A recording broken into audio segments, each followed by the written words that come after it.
Hello दोस्तों, कैसे आप लोग। स्वागत है आपका आपका चैनल प्रदीप स्टूडियो में। दोस्तों हम लोग यहाँ पर फिर से एक बार देखने वाले हैं प्रैक्टिस सेट 12। दोस्तों हम लोग यहाँ पर बाल विकास का 30 प्रश्न देखने वाले हैं। ओके दोस्तों, आपको दोस्तों इसमें 25 क्वेश्चन करके दिखाना है। 30 में से आपको 25 क्वेश्चन करके दिखाना है। अगर आपका 30 में से 25 क्वेश्चन सही हो रहा है दोस्तों, यानी आपकी तैयारी बहुत ही अच्छे से चल रही है। दोस्तों आप कोचिंग कहाँ करते हो, तैयारी कहाँ करते हो, वो अलग बात है, लेकिन दोस्तों टेस्ट प्रैक्टिस आपको हमारे साथ ही करना होगा। ओके दोस्तों आप लोग जल्दी से वीडियो को लाइक करिए, चैनल को सब्सक्राइब करिए, ताकि हर वीडियो, हर क्लास, हर दोस्तों प्रैक्टिस सेट आप तक सबसे पहले पहुँचे। ओके दोस्तों आप लोग वीडियो को शेयर करिए, लाइक करिए और चैनल को सब्सक्राइब करिए। और हम लोग अब चलते हैं, आपको यहाँ पर दिख रहा है दोस्तों। अगर देखिए बात करें पहले क्वेश्चंस की, पहला क्वेश्चन आपका है निम्न में से वह कारक जो बालकों में अधिगम प्रयास हेतु आवश्यक है। दोस्तों आपको इन चारों में से, इसमें से आपका केवल एक ही आंसर सही होगा। आपको दोस्तों चारों ऑप्शन अच्छे से पढ़ना है और दोस्तों अच्छे से पढ़ने के बाद तभी आपको आंसर देना होगा। इसमें आपका हो जाएगा पहला, अध्ययन के प्रति उनकी वैश्विक रुचि।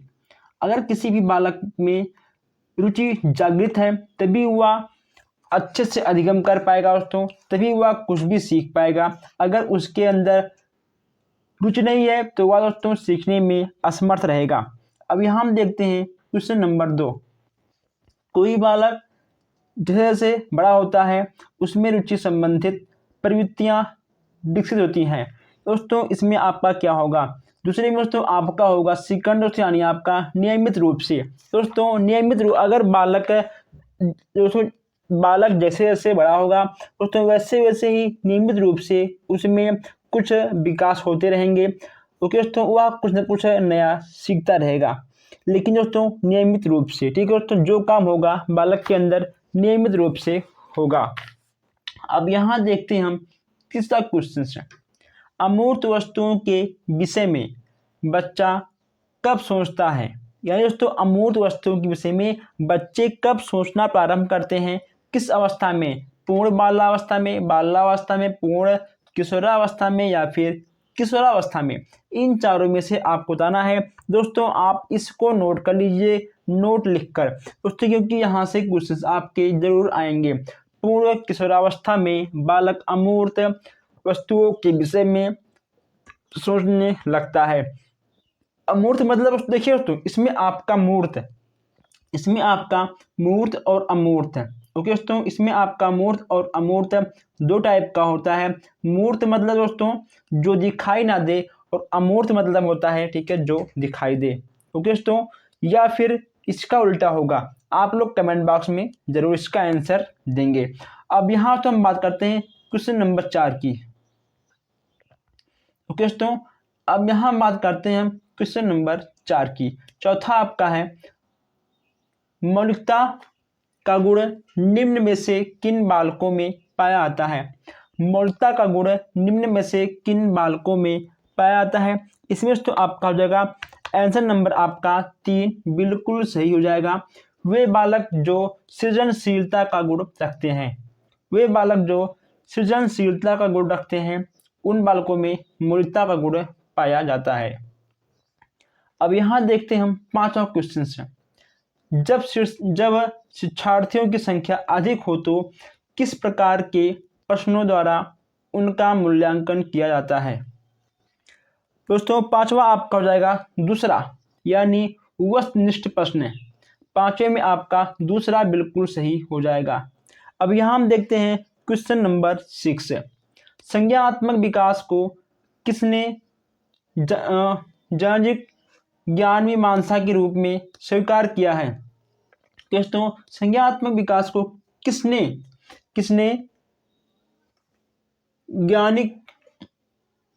ज्ञान मीमांसा के रूप में स्वीकार किया है। दोस्तों इसमें आपका हो जाएगा जीन पियाजे। ओके दोस्तों, आपका 6वें का दूसरा बिल्कुल सही हो जाएगा। अब केंद्रीय माध्यमिक शिक्षा बोर्ड ने विद्यालय आधारित सतत एवं व्यापक मूल्यांकन के दिशा निर्देश दिया है। निम्नलिखित में से कौन सा इसका एक उद्देश्य नहीं है? सातवें में आपका क्या होगा दोस्तों? सातवें में आपका हो जाएगा विद्यार्थियों को अपनी रुचि के अनुसार पढ़ने की छूट देना, यानी आपका सातवें का दूसरा बिल्कुल सही हो जाएगा। अब यहाँ देखते हैं हम आठवां क्वेश्चन से, निम्नलिखित में से कौन सा वाक्य सत्य नहीं है? निम्नलिखित में से कौन सा वाक्य सत्य नहीं है? दोस्तों, अनुशासन किसी भी प्रकार की प्रेरणा का नकारात्मक स्वरूप है। आठवें में आपका तीसरा बिल्कुल सही हो जाएगा। अब यहां हम देखते हैं क्वेश्चन नंबर 9, बच्चों के वैश्विक विकास हेतु शिक्षा से संबंधित विकास तथ्य पर एक शिक्षा को ध्यान नहीं रखना चाहिए। ओके दोस्तों, देखिए इसमें आपका क्या लिखा गया है, आप लोग इसको एक बार फिर से ध्यान दीजिए। बच्चों के वैश्विक विकास हेतु शिक्षा से संबंधित किस तथ्य पर एक शिक्षक को ध्यान नहीं देना चाहिए? दोस्तों, इन चारों में से आपका कौन सा होगा? इन चारों में से आपका हो जाएगा आंसर नंबर 4, बच्चों के व्यक्तित्व की मान्यता ना देकर। दोस्तों, बच्चों के व्यक्तित्व को हम सबको मान्यता ठीक है देना है। ओके दोस्तों, देना है। देखिए यहाँ पे आपको लिखा हुआ दिख रहा है तीसरे में, स्नेह प्रदान नहीं करना। दोस्तों, बच्चों को ठीक है स्नेह देना है, भाव को जागृत करना। दोस्तों, ये भी आपका गलत हो जाएगा। दोस्तों, ये भी आपका ठीक है तो गलत होगा। बच्चों के व्यक्तित्व को मान्यता ना देकर। दोस्तों, हम सबको बच्चों के व्यक्तित्व का मान्यता देना है, यहाँ पे आपको दिया गया था नहीं, इसलिए जो गलत है वही आपका सही हो जाएगा। आगे बढ़ते हैं। नेक्स्ट आपका है, एक बालक कक्षा में दी गई अनुक्रियाओं को तेजी से सीख जाता है। इसका कारण हो सकता है बालक की बुद्धि तेज है। दोस्तों, बहुत सिंपल है। ठीक है दोस्तों, सुनने की क्षमता गलत, तेज नहीं जाएगा दोस्तों तो गलत। दोस्तों, क्षीण बुद्धि दोस्तों आपका जाएगा बालक की बुद्धि बहुत तेज है, इसलिए वह कक्षा में दिए गए हर अनुक्रियाओं को बहुत तेजी के साथ सीख जाता है। दोस्तों, हम लोगों ने यहाँ पर 10 क्वेश्चंस कर चुके हैं, लेकिन अभी तक आपने 10 लोगों को शेयर नहीं किया होगा। दोस्तों, आप लोग शेयर करिए। अगर आपके कोई डाउट तो आप हमसे बेशक पूछ सकते हो। अब यहाँ हम देखते हैं क्वेश्चन नंबर 11, वैश्विक विभिन्नताओं के विकास हेतु पूर्व माध्यमिक कक्षाओं में बालकों का निरीक्षण किस प्रकार किया जाना चाहिए? दोस्तों, ग्रहों में आपका ठीक होगा चौथा। दोस्तों, उपयुक्त सभी, ये तो आपका सरकारी आंसर है। अगर आपको दिख जाए उपयुक्त सभी तो आपको उपयुक्त सभी ही मानना है, क्योंकि दोस्तों अधिकतर आपके उपयुक्त सभी ही सही होते हैं। हम आगे बढ़ते हैं।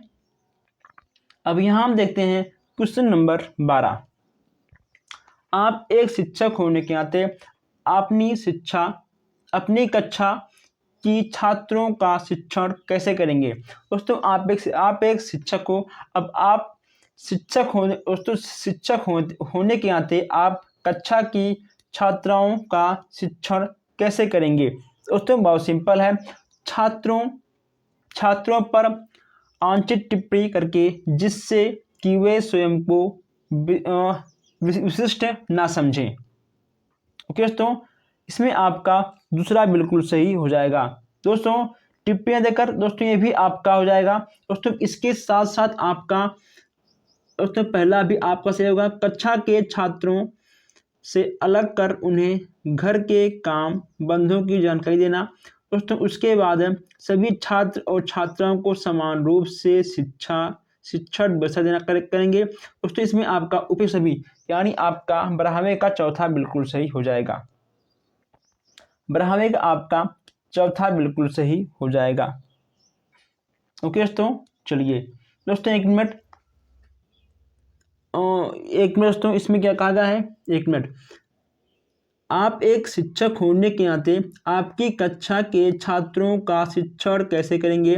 दोस्तों, काम धंधों की जानकारी, तो ये आपका नहीं होगा। ठीक है, तो ये भी आपका गलत होगा। जब आपका पहला गलत हो जाएगा दोस्तों, तो ये भी आपका गलत हो जाएगा। ओके दोस्तों, और स्वयं विशिष्ट ना समझें दोस्तों, ये भी आपका गलत होगा। देखिए दोस्तों, सभी छात्र और छात्राओं को समान शिक्षा व्यवस्था देना दोस्तों, यानी आपका 12वें का तीसरा बिल्कुल सही हो जाएगा। ओके दोस्तों, 12वें का तीसरा बिल्कुल सही हो जाएगा। इसलिए हम आपसे कहते हैं कि क्वेश्चंस को ध्यान से पढ़कर तब आंसर दें, नहीं तो जैसे अभी हमसे गलती हुई थी वैसे आपसे गलती हो जाएगी। लेकिन दोस्तों, गलती एक बार होती है, बार बार नहीं होती है। अब यहाँ हम देखते हैं नेक्स्ट क्वेश्चन से। नेक्स्ट आपका है, आपकी कक्षा का एक विद्यार्थी रमेश हमेशा आपके साथ बात करता है, तो आपकी राय रमेश के विषय में क्या होगी? अगर कोई बालक किसी टीचर से हमेशा बात करता है दोस्तों, उसका मतलब क्या होगा? रमेश एक चिंतनशील छात्र है। दोस्तों, बहुत ही अच्छा क्वेश्चन है। अधिक बोलता है तो ये भी आपको नहीं होगा, क्योंकि दोस्तों ठीक नहीं है दोस्तों, ये भी आपको नहीं होगा। कल्पनाशील छात्र दोस्तों, ये भी आपको नहीं होगा। आपका होगा रमेश एक चिंतनशील छात्र है। दोस्तों, चिंतनशील का मतलब ये होता है कि जो बालक कुछ अलग सोचते हैं, इसलिए वो टीचर से हमेशा कुछ नया चीज जानने की कोशिश करते रहते हैं। नेक्स्ट आपका होगा, आपकी कक्षा का एक छात्र राजन पढ़ाई, खेलकूद, सामूहिक कार्यक्रमों आदि में सर्वश्रेष्ठ प्रदर्शन करता है। इसका अर्थ है कि वह बहुआयामी बुद्धि वाला छात्र है। ओके दोस्तों, 14वें का आपका तीसरा बिल्कुल सही हो जाएगा, वह बहुआयामी वाला छात्र है। अब यहाँ हम देखते हैं क्वेश्चन नंबर 15। प्रगतिशील शिक्षा के अंतर्गत बालक में आत्मानुशासन के विकास के लिए किस बात पर जोर दिया जाता है? 15वें का आपका उत्तर हो जाएगा, बालकों में उत्तरदायित्व की भावना का विकास करना। दोस्तों, आपका 15वें का दूसरा बिल्कुल सही हो जाएगा। ओके दोस्तों, अगर आपका कोई डाउट हो आप मुझसे कमेंट बॉक्स में पूछ सकते हो।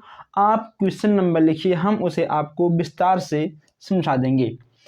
16वें अब दोस्तों हम देखते हैं क्वेश्चन नंबर 16। 16वां आपका है, निम्न में से यह किसका कथन है कि ज्ञानात्मक विकास नकल पर आधारित न होकर खोज पर आधारित होना चाहिए? दोस्तों, बहुत ही अच्छी बात है। 16वां का दोस्तों आपका हो जाएगा जीन पियाजे। ओके दोस्तों, आपका हो जाएगा जीन पियाजे, बहुत ही अच्छा इनका कथन था। 17वां का आपका होगा, आप अपनी कक्षा के बच्चों में समाजीकरण की प्रक्रिया को तेज करने के लिए अपना वार्ता करेंगे। दोस्तों, आप अपनी कक्षा के बच्चों में सामाजिकरण, दोस्तों आपको अपने कक्षा में बच्चों के सामाजिकरण की प्रक्रिया को तेज करने के लिए दोस्तों क्या करेंगे? दोस्तों क्या करेंगे? दोस्तों, इसमें आपका होगा कि आप बच्चों से स्नेह और सहानुभूति पूर्वक व्यवहार करेंगे। समावेशी शिक्षा का उद्देश्य क्या है? दोस्तों, इसमें क्या होगा? बहुत दोस्तों सिंपल है, समान बालकों के साथ अच्छे बालकों की शिक्षा व्यवस्था उपलब्ध कराना ही एक दोस्तों समान शिक्षा हो जाएगा। दोस्तों केवल आपका गलत हो जाएगा, क्योंकि दोस्तों 98 का तीसरा आपका बिल्कुल सही हो जाएगा। इसमें आपका कोई भी शंका शिकवा शिकायत नहीं होना चाहिए। अब यहाँ हम देखते हैं क्वेश्चन नंबर 19। 19 दोस्तों आपका है, एक बालक पहले पूरे हाथ, फिर उंगली को और फिर दोस्तों हाथ को और फिर उंगलियों को एक साथ चलाना सीखता है। बाल विकास के संबंध में यह सिद्धांत कहलाएगा। दोस्तों 19वां की बात की तो यह आपका हो जाएगा एकीकरण का सिद्धांत। अब यहाँ हम देखते हैं 20वां क्वेश्चन है, मानव विकास एक निरंतर चलने वाली प्रक्रिया है, यह विचार किसका है? दोस्तों 20वां में आपका हो जाएगा निरंतरता का सिद्धांत। 20वां में आपका सेकंड वाला बिल्कुल सही हो जाएगा।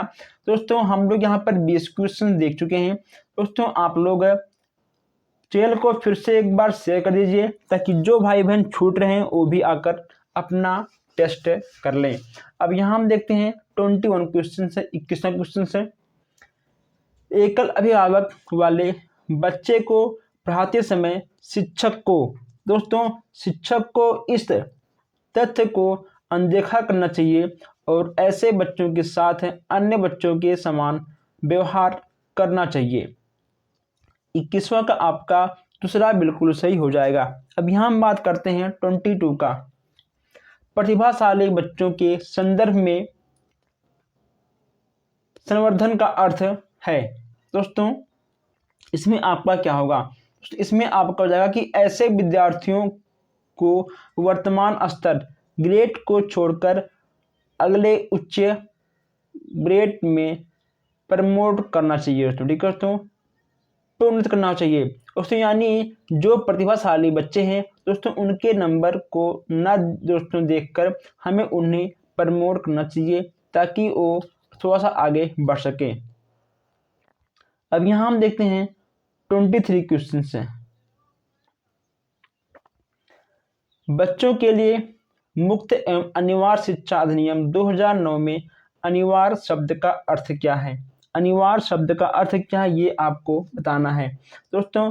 केंद्र सरकार दाखिले उपस्थिति और प्रारंभिक शिक्षा को पूर्ण सुनिश्चित करेगी। ओके दोस्तों, अनिवार्य का मतलब है आपका दोस्तों ये होगा आपका या उचित सरकारें उपस्थिति और प्राथमिक शिक्षा की पूर्णता को सुनिश्चित करेगी। दोस्तों इसमें आपका चौथा बिल्कुल सही हो जाएगा। दोस्तों चौथा आपका बिल्कुल सही हो जाएगा। अब यहाँ हम देखते हैं 24 क्वेश्चन हैं। किशोरों के अंदर जो सामाजिक नेतृत्व का गुण पाया जाता है उसका संबंध होता है, तो उसका संबंध आपका किससे होता है? मानसिक शक्तियों से। ओके दोस्तों, मानसिक शक्तियों से होता है। 24 का आपका सेकंड वाला हो जाएगा। अब यहाँ हम बात करते हैं 25 पियाजे के अनुसार निम्नलिखित में से कौन सी अवस्था के बालक वस्तुओं को विभिन्न समूहों में वर्गीकृत कर सकता है? दोस्तों पियाजे के अनुसार आइए दोस्तों हम देखते हैं इसके आंसर को। तो इसमें आपका हो जाएगा मूर्त संक्रामक अवस्था, यानी आपका 25 का दोस्तों आपका 22 दोस्तों 25 का आपका सेकंड वाला सही हो जाएगा। अब यहाँ हम बात करते हैं 26 का।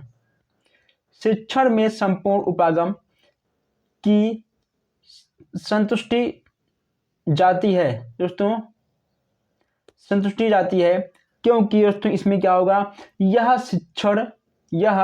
शिक्षण को सार्थक दिशा निर्देश प्रदान करता है। दोस्तों नेक्स्ट आपका है 27 बुद्धि के वैश्विक परीक्षा का गुण नहीं है। बुद्धि के वैश्विक परीक्षा का गुण नहीं है। 27 का इस परीक्षा में प्रश्नों को कम परिश्रम के द्वारा बनाया जा सकता है। ओके दोस्तों, इसमें आपका हो जाएगा 23। दोस्तों हम यहाँ पर केवल क्वेश्चंस और आंसर की बात करते रहते हैं क्योंकि दोस्तों आप लोग इन सारे क्वेश्चंस को पढ़ चुके होंगे। दोस्तों यहाँ पर आपको देखना है आपका अर्थ नहीं आता है। दोस्तों यहाँ पर आपको कुछ नए नए क्वेश्चंस भी देखने को मिलेंगे। अब दोस्तों यहाँ हम देखते हैं 28 क्वेश्चंस है। डैश का व्यक्ति दया और सहानुभूति में विश्वास करता है तथा उसे सत्य और मानवता में अगाध श्रद्धा होती है। दोस्तों इसमें आपका क्या होगा, इसमें दोस्तों आपका हो जाएगा सामाजिक व्यक्तित्व। 28 का आपका पहला बिल्कुल सही हो जाएगा। सामाजिक व्यक्तित्व दोस्तों धार्मिक, राजनीतिक और प्राथमिक ये सब आपका नहीं होगा। अब यहाँ देखते हैं हम 29 शिक्षार्थी में अनुभूति की भावना मुख्य रूप से किसमें परिणाम स्वरूप विकसित होती है? इसमें दोस्तों आपका हो जाएगा मानसिक विकास। क्योंकि दोस्तों शारीरिक, सामाजिक और पारिवारिक नहीं होगा, आपका हो जाएगा मानसिक विकास। पहला आपका बिल्कुल सही हो जाएगा। अब यहाँ देखते हैं हम लास्ट क्वेश्चन से। जब कोई बालक संवेग की अवस्था में होता है तो उसमें प्रायः देखने को नहीं मिलता है या फिर नहीं मिलती है। दोस्तों इसमें आपका हो जाएगा सामान्य व्यवहार। अगर कोई दोस्तों बालक है संवेग में है, अगर गुस्सा में है दोस्तों, तो समान व्यवहार देखने को नहीं मिलेगा। गुस्सा करना, रोना, हंसना, गाना दोस्तों ये सब आपके सामान्य व्यवहार में ही आएंगे दोस्तों ये आपके समान व्यवहार नहीं, ये सब आपके संवेग में आएंगे दोस्तों। हंसना, रोना, ओके दोस्तों, ये सब उदास होना, ये सब आपके संवेग में आएंगे दोस्तों। आज हम लोगों ने यहाँ पर 30 क्वेश्चन देखे हैं। अगर आपका 30 क्वेश्चन में से 25 क्वेश्चन सही गया है तो आपकी तैयारी बहुत ही ठीक ठाक चल रही है। ओके दोस्तों, और आप कमेंट करिए कि आपके कितने क्वेश्चन से सही गए हैं। अगर आपके कोई सवाल हो, कोई जवाब हो, कोई सुझाव हो तो आपका कमेंट बॉक्स खाली है, आप लोग वहां पर कमेंट कर सकते हो। ओके दोस्तों, कमेंट बॉक्स आप सबके लिए है तो आप उसका यूज करिए। हम मिलते हैं फिर इस वीडियो में, तब तक के लिए आप लोग वीडियो को लाइक करिए, शेयर करिए और जो हमारे भाई बहन नए लोग चैनल को सब्सक्राइब करें। धन्यवाद।